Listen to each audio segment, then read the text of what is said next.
और दुनिया की सिलेक्टेड काम की और महत्वपूर्ण 50 बड़ी खबरों को सिर्फ 10 मिनट में। पर अभी तक आपने इस वीडियो को लाइक नहीं किया तो लाइक कर दीजिए।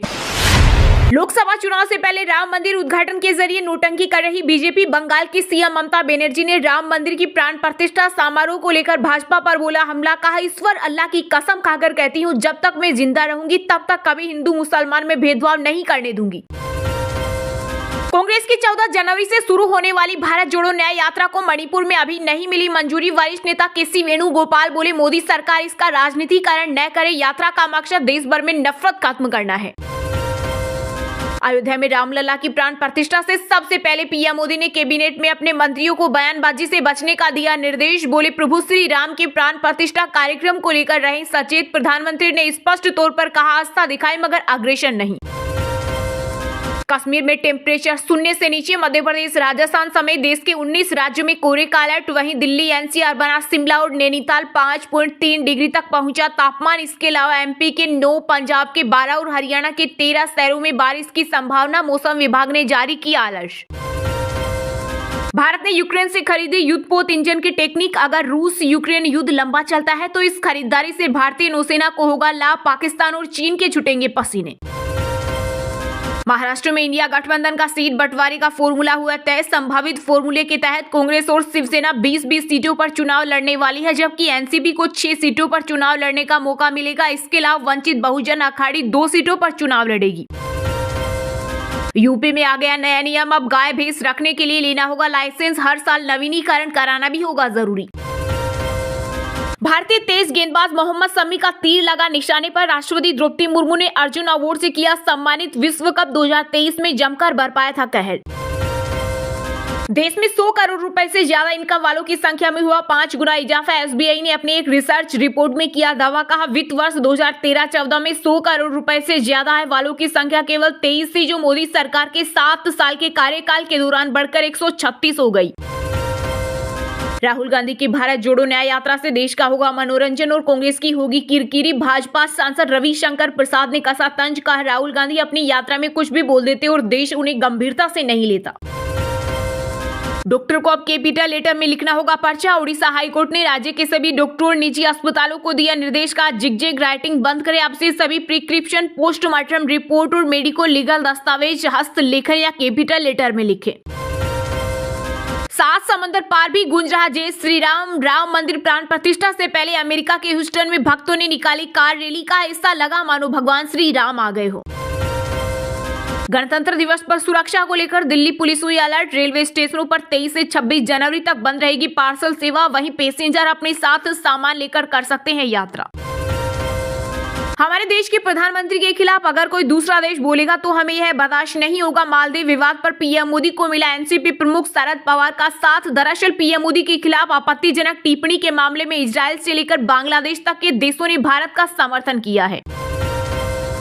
गुजरात की राजधानी गांधीनगर में ग्लोबल ट्रेड शो। 10 से 12 जनवरी तक वाइब्रेंट गुजरात ग्लोबल समिट का होगा आयोजन। कार्यक्रम के पहले दिन पीएम मोदी ने ग्लोबल ट्रेड शो का किया उद्घाटन। इस दौरान उन्होंने यूएई के राष्ट्रपति शेख मोहम्मद बिन जायद के साथ किया 7 किलोमीटर लंबा रोड शो।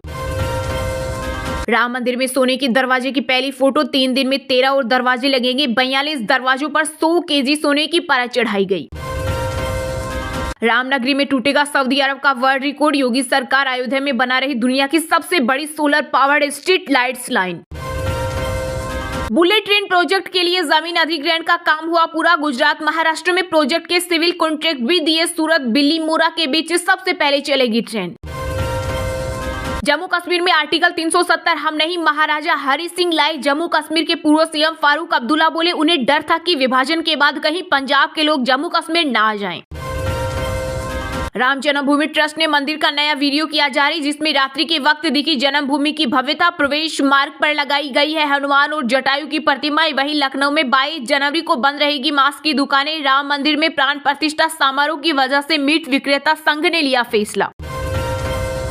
शिवसेना के संस्थापक दिवंगत बाल ठाकरे अगर जीवित होते तो राम मंदिर और अनुच्छेद 370 के लिए पीएम मोदी की पीठ थपथपाते। महाराष्ट्र के मुख्यमंत्री एकनाथ शिंदे का बड़ा बयान। कहा, राम मंदिर और आर्टिकल 370 हटाना उन्हीं का सपना था जो प्रधानमंत्री की वजह से हुआ साकार। अयोध्या पहुंचकर सीएम योगी ने गर्भगृह की रामलला की आरती। इस दौरान मुख्यमंत्री ने प्राण प्रतिष्ठा कार्यक्रम की तैयारियों का भी लिया जायजा। प्राण प्रतिष्ठा समारोह को देश भर के सभी गांव में लाइव दिखाया जाएगा। केंद्रीय मंत्री जी किशन रेड्डी ने किया ऐलान। कहा, देश भर में ऐसा कोई भी बड़ा गांव नहीं बचेगा जहां प्राण प्रतिष्ठा समारोह को लाइव नहीं देखा जाएगा। बोले, केवल हिंदू ही नहीं बल्कि दुनिया के लोग कर रहे इस कार्यक्रम का इंतजार। विपक्षी दलों के इंडिया गठबंधन में सीट शेयरिंग पर नहीं बन रही बात। बंगाल में कांग्रेस को 2 सीटें देने पर अड़ी दीदी। वहीं बिहार में जेडीयू ने कहा, हमारी 17 सीटें, इन पर नहीं होगा कोई समझौता। पीएम मोदी हर बात को निजी तौर पर ले लेते हैं। भारत मालदीव विवाद पर बोले कांग्रेस अध्यक्ष मल्लिकार्जुन खड़गे। कहा, हमें अपने पड़ोसियों के साथ अच्छे रिश्ते रखने चाहिए, हमें समय के अनुसार कार्य करना चाहिए। मोदी इमोशनल फोबिया क्रिएट करते हैं। अमेरिका के टाइम्स स्क्वायर पर भी दिखेगा रामलला की प्राण प्रतिष्ठा का कार्यक्रम। यह किसी भारतीय प्रोग्राम की होगी पहली लाइव स्क्रीनिंग। मंदिर पर लहराएगा 44 फीट ऊंचा ध्वज। बैडमिंटन स्टार चिराग शेट्टी और रंकी रेड्डी सात्विक साई बने खेल रत्न, तो क्रिकेटर मोहम्मद शमी सहित 26 को मिले अर्जुन अवार्ड। अवार्ड को लेकर भावुक हुए शमी। बोले, यह किसी सपने के सच होने के जैसा। साथ ही कहा, लोगों की पूरी उम्र निकल जाती है लेकिन इस अवार्ड को नहीं जीत पाते। सीएम योगी ने दी बधाई। कहा, आप हमारा गौरव हैं। इस्लामिक देश सऊदी अरब में बना इतिहास। केंद्रीय मंत्री स्मृति ईरानी ने मुस्लिम पवित्र शहर मदीना का किया दौरा। ऐसा पहली बार है जब मदीना शहर में कोई गैर मुस्लिम भारतीय प्रतिनिधिमंडल पहुंचा। इस दौरान उन्होंने वहां के यात्रियों के लिए की जा रही सुविधाओं का भी लिया जायजा। 22 जनवरी को यूपी में बंद रहेंगे सभी स्कूल कॉलेज। सीएम योगी ने दिए निर्देश। केंद्र सरकार की कोशिशों से जेनेरिक दवाओं को लेकर बदल रही लोगों की सोच। जेनेरिक दवाओं की बड़ी मांग, 40% मरीजों ने छोड़ी ब्रांडेड दवाएं। नमो ऐप के तर्ज पर बसपा 15 जनवरी यानी कि सुप्रीमो मायावती के जन्मदिन के अवसर पर बहन जी ऐप को किया जाएगा लॉन्च। इस ऐप में बसपा शासन काल में किए गए कामों का वर्णन होगा। इसके साथ ही 2024 लोकसभा चुनाव में पार्टी की तैयारियों की भी जानकारी होगी। गणतंत्र दिवस को लेकर केंद्र की मोदी सरकार पर भड़के सीएम भगवंत मान। बोले, शहीदों की झांकी रिजेक्ट करने वाले ये कौन होते हैं। 26 जनवरी के बाद पंजाब की तैयार झांकियों को हम गाँव गाँव तक लेकर जाएंगे और पूछेंगे इसमें गलत क्या है। बच गया band, Maldives association of tourism को आया होश। कहा, हम शर्मिंदा है, भारत हमेशा हमारे संकट भरे पल में पहला मदद करता रहा। वहीं मालदीव में राष्ट्रपति मुइज़ू के खिलाफ अविश्वास प्रस्ताव की मांग। विपक्षी नेताओं ने कहा, रिश्ते सुधारे सरकार, नहीं तो खामियाजा भुगतना होगा मुश्किल। बिहार के चर्चित नौकरी के बदले जमीन घोटाले मामले में लालू परिवार की बड़ी मुश्किलें। राबड़ी देवी और उनकी एक और बेटी हेमा समेत 7 को बनाए आरोपी। 16 जनवरी को होगी मामले की सुनवाई। लोकसभा चुनाव में गोवा में भी ताल ठोकेगी आम आदमी पार्टी। पार्टी के राष्ट्रीय संयोजक अरविंद केजरीवाल 11 और 12 जनवरी को 2 दिवसीय दौरे पर जाएंगे। यहां वह पार्टी नेताओं के साथ करेंगे बैठक।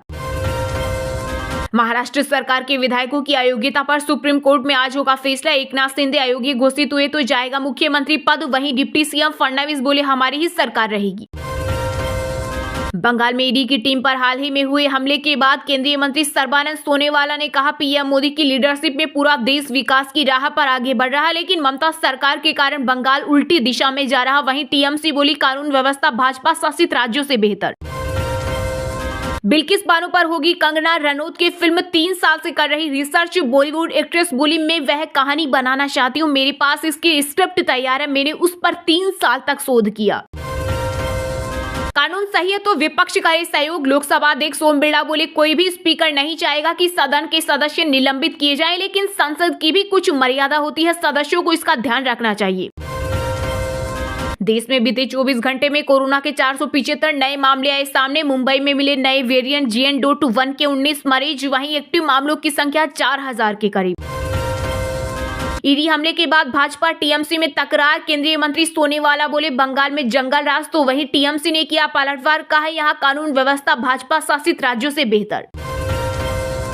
हिमाचल के मुख्यमंत्री सुखविंदर सिंह सुक्खू का रिटायर्ड कर्मचारियों को बड़ा तोहफा। 500 नहीं 15,000 प्रति माह मिलेगी पेंशन। चलिए अब जानते हैं जो आम आदमी के काम की और फायदेमंद खबरें हैं उनको विस्तार से। पर इससे पहले अभी तक आपने इस वीडियो को लाइक नहीं किया तो लाइक कर दीजिए अयोध्या में रामलला की प्राण प्रतिष्ठा से पहले पीएम मोदी ने कैबिनेट बैठक में अपने मंत्रियों को बयानबाजी से बचने का दिया निर्देश। बोले, प्रभु श्री राम के प्राण प्रतिष्ठा कार्यक्रम को लेकर रहे सचेत। प्रधानमंत्री ने स्पष्ट तौर पर कहा, आस्था दिखाए मगर अग्रेसर नहीं। जी हां, प्रधानमंत्री नरेंद्र मोदी ने कैबिनेट की बैठक में मंत्रियों को कई सख्त निर्देश दिए। पीएम मोदी ने अयोध्या में बन रहे राम मंदिर की प्राण प्रतिष्ठा कार्यक्रम को लेकर मंत्रियों को खासकर सचेत किया। मीटिंग में पीएम मोदी ने साफ साफ कहा कि आस्था दिखाए लेकिन अग्रेसर नहीं। सूत्रों के मुताबिक पीएम मोदी ने अपने मंत्रियों को किसी भी तरह की बयानबाजी से बचने की नसीहत भी दी। इस दौरान पीएम मोदी ने मंत्रियों से कहा कि वो अपने अपने क्षेत्र में प्राण प्रतिष्ठा के दौरान किसी भी तरह की गड़बड़ी ना हो, इसका ख्याल रखें। उन्होंने कहा कि अपने अपने इलाके में लोगों को 22 जनवरी के बाद ही रामलला के दर्शन करवाने लेकर जाएं। दरअसल 22 जनवरी को राम मंदिर की प्राण प्रतिष्ठा के लिए देश के चुने हुए लोगों को न्योता दिया गया। इसके बाद भी ऐसी संभावनाएं हैं कि भारी संख्या में लोग अयोध्या पहुंच सकते हैं, जिसको देखते हुए पीएम मोदी ने अपने मंत्रियों को ऐसे निर्देश दिए। वहीं श्री राम जन्मभूमि तीर्थ क्षेत्र ट्रस्ट के महासचिव चंपत राय ने बताया कि प्राण प्रतिष्ठा में 125 संत परंपराओं के संत महात्मा उपस्थित रहेंगे।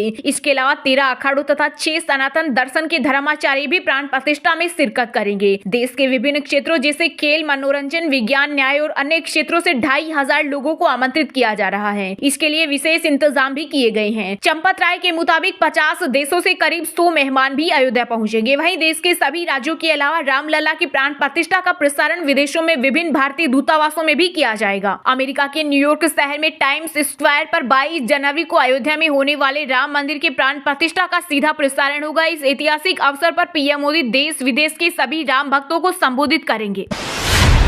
अखिलेश कराम नीतीश बम के यूपी बिहार में गठबंधन को ही नहीं जोड़ पा रही कांग्रेस की भारत जोड़ो न्याय यात्रा। वहीं बंगाल में कांग्रेस को 2 सीटें देने पर अड़ी दीदी। जी हां, राहुल गांधी की अगुवाई में कांग्रेस की भारत जोड़ो न्याय यात्रा 14 जनवरी से शुरू होने वाली है, लेकिन ये यात्रा यूपी बिहार में इंडिया गठबंधन को ही जोड़ नहीं पा रही है। यूपी में अखिलेश यादव सीट बंटवारे से पहले कांग्रेस द्वारा यात्रा निकाले जाने को लेकर नाखुश है, तो वहीं बिहार में गठबंधन की मुख्य साझेदार मानी जाने वाली नीतीश कुमार की जनता दल यूनाइटेड भी इस पर आपत्ति जता रही है। जेडीयू की राय है कि ये यात्रा गठबंधन की ओर से होनी चाहिए थी, न कि सिर्फ कांग्रेस को अकेले अकेले यात्रा निकालनी चाहिए। अखिलेश यादव ने तो यहां तक कह दिया कि यदि उत्तर प्रदेश में राहुल गांधी की यात्रा पहुंचने से पहले सीटों का बंटवारा हो गया तो वह भी यात्रा में दिखाई देंगे, लेकिन यदि सीटों का बंटवारा नहीं हुआ तो सपा इसके साथ खड़ी नहीं होगी। इसका मतलब अभी तो ये यात्रा कांग्रेस की है और हमें उम्मीद है कि जितने भी विपक्ष के दल हैं जो कांग्रेस के साथ गठबंधन करके लड़ना चाहते हैं, यात्रा से पहले उनके बीच सभी प्रदेशों की सीटों का बंटवारा हो जाएगा, जिससे लड़ाई और मजबूती से लड़ी जा सके। एक अन्य सवाल के जवाब में अखिलेश ने कहा, यात्रा हो रही है अच्छी बात है, लेकिन सभी दल ये चाहते हैं कि यात्रा से पहले टिकट बंटवारा हो, सीट बंटवारा हो जाए, और जब सीट बंटवारा हो जाए तो यात्रा में बहुत से लोग अपने आप सहयोग करने निकल पड़ेंगे। जो प्रत्याशी चुनाव लड़ने वाला होगा पूरी जिम्मेदारी से वहां खड़ा दिखाई देगा। उधर बिहार के सीएम नीतीश कुमार और उनके साथी जेडीयू नेताओं ने भी आक्रामक रुख अख्तियार कर लिया है। पार्टी नेता केसी त्यागी ने कहा कि भारत जोड़ो न्याय यात्रा की योजना तैयार करने से पहले कांग्रेस को अपने सहयोगियों से परामर्श करना चाहिए था। उन्होंने ऐसा नहीं करने के लिए कांग्रेस की आलोचना की।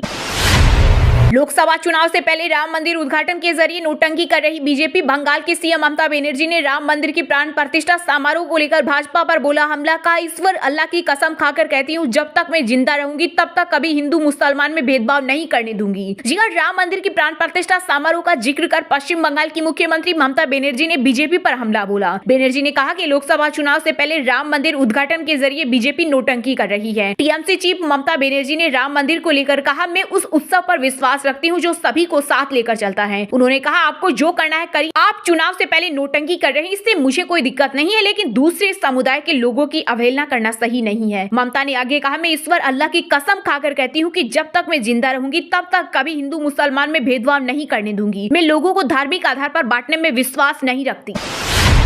कांग्रेस की 14 जनवरी से शुरू होने वाली भारत जोड़ो न्याय यात्रा को मणिपुर में अभी नहीं मिली मंजूरी। वरिष्ठ नेता केसी वेणुगोपाल बोले, सरकार इसका राजनीतिकरण न करे, यात्रा का मकसद देश भर में नफरत खत्म करना है। जी हां, कांग्रेस की भारत जोड़ो न्याय यात्रा 14 जनवरी से शुरू होगी। मणिपुर के जिस ग्राउंड से ये यात्रा शुरू होनी है उसके लिए राज्य सरकार ने मंजूरी नहीं दी है। पार्टी नेताओं ने राज्य के मुख्य सचिव विनीत जोशी से मुलाकात की तो उन्हें बताया कि मामला मुख्यमंत्री एन बीरेन सिंह के पास है। वही मामले में कांग्रेसी सांसद केसी वेणुगोपाल ने प्रतिक्रिया दी। उन्होंने कहा कि एक हफ्ते पहले ही प्रोग्राम की परमिशन के लिए आवेदन दे दिया गया था, लेकिन अभी तक मंजूरी नहीं मिली है। वेणुगोपाल ने आगे कहा कि ये राजनीतिक यात्रा नहीं है, इसलिए सरकार को इसका राजनीतिकरण नहीं करना चाहिए। यात्रा का मकसद एहसान तो मणिपुर के लोगों के घाव को भरना और नफरत खत्म करके प्रेम का संदेश फैलाना है। कांग्रेस नेता वेणुगोपाल ने मणिपुर की स्थिति पर चिंता व्यक्त करते हुए कहा कि हम इस यात्रा की शुरुआत यहाँ का भविष्य सुनिश्चित करने के लिए कर रहे हैं। मणिपुर से मुंबई तक 6,500 किलोमीटर की दूरी तय करने वाली यह ऐतिहासिक यात्रा युवाओं, महिलाओं, किसानों और गरीबों के लिए न्याय मांगती है। उन्होंने कहा, मणिपुर के लोग न्याय के हकदार हैं, क्योंकि देश के बाकी हिस्से मणिपुर की स्थिति देखकर दुखी हैं और मणिपुर के लोगों को न्याय की जरूरत है। दरअसल कांग्रेस सांसद राहुल गांधी 14 जनवरी से भारत जोड़ो न्याय यात्रा शुरू करेंगे। यह यात्रा मणिपुर से शुरू होकर 20 मार्च को मुंबई में खत्म होगी। लोकसभा चुनाव से करीब 4 महीने पहले होने वाली यह यात्रा 14 राज्यों और 85 जिलों को कवर करेगी। इस दौरान राहुल गांधी पैदल और बस से 6,200 किलोमीटर से ज्यादा की दूरी तय करेंगे।